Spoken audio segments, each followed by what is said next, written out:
Hay mga mahal, ang ating topic ngayon na tinatanong na Ricardo. Ang tanong niya ay, kapag po ba nag-MC ang isang babae, ang MC ay yung pag-ipit ng tea sa loob ng bulaklak. Kapag daw nag-MC ang isang babae, ibig sabihin daw ba nun ay nasasarapan ang isang babae? So yun ang ating pag-usapan for today's video. Interesado ka bang malaman kung ano ang aking sagot?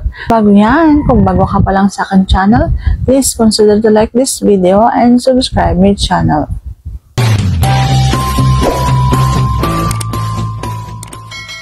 Ang sagot ay merong nag-MC sa umpisa pa lang, yun yung mga bihasa.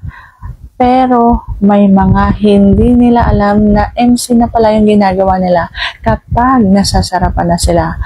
May mga babae kasi na kapag sarap na sarap yan, parang may iniipit niyan sa loob at nagagawa nila yung pag-ipit, yung MC na tinatawag.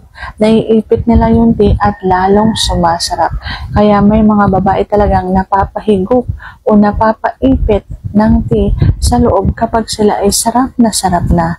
Kasi yun yung oras na sarap talaga sila at hindi nila namamalayan na MC na yung ginagawa nila. Kaya nararamdaman ninyo na parang hinihigop, iniipit yung inyong tea kapag sila ay sarap na sarap. Kaya kung ang isang babae ay hindi marunong sa umpisa pa lang ng laban, sa kalaunan kapag nasasarapan na yan, mapapaipit din yan, kaya lalo kayong nasasarapan.